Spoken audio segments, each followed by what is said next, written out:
नमस्कार मंडळी, माझ्या या ब्लॉगमध्ये तुमचं सगळ्यांचं स्वागत आहे.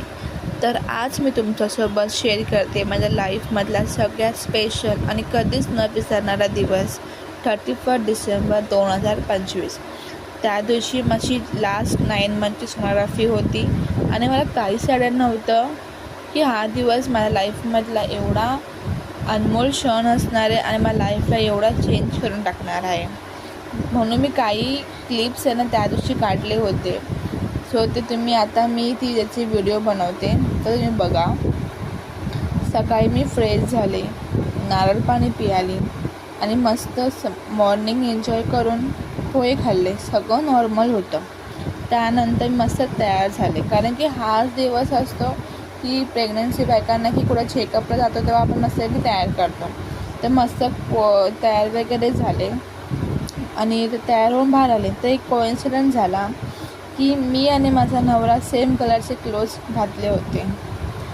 मग आम्ही टॅक्सीसाठी निघालो. टॅक्सी स्टँडवर गेलो आणि लगेच टॅक्सी पण भेटली. आम्ही सोनोग्राफी सेंटरला पोचलो तर तिथे खूप गर्दी होती. माझा नवरा रांगेत उभा राहिलेला, पण नंबर खूप होते. म्हणून आम्ही नाश्ता करायला बाहेर गेलो. त्याने मेंदू वडा खाल्ला आणि मी मिसळपाव खाल्ला. त्यानंतर परत सेंटरला गेलो आणि माझी सोनोग्राफी झाली. पण तिथे सगळं सडनली चेंज झाला.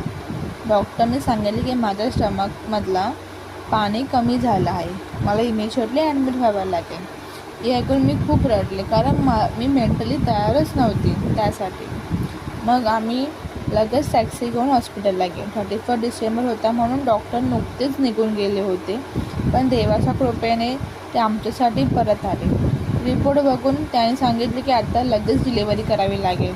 बेबीला रिस्क होता, म्हणून मला C-सेक्शनला जावं लागलं. सगळं इतकं फास्ट घडलं की मला काहीच कल्पना कळतच नव्हतं. पण खरंच असं वाटलं की सगळं देवानेच सेट केला होता. सगळे डॉक्टर्स टाईमवर भेटले आणि माझी डिलिव्हरी सेफ झाली. आणि मग तो सगळ्यात ब्युटिफुल मोमेंट आला. मला मुलगा झाला. माझं बाळ सुखरूप या जगात आला आणि मी सुद्धा सेफ आहे. आज 3 मंथ झाले आहेत, पण हा दिवस मी कधीच विसरणार नाही. हा माझ्या लाईफचा सगळ्यात इमोशनल आणि स्पेशल जर्नी होता. जर तुम्हाला हा ब्लॉग आवडला तर लाईक करा, शेअर करा आणि चॅनलला सबस्क्राईब करा.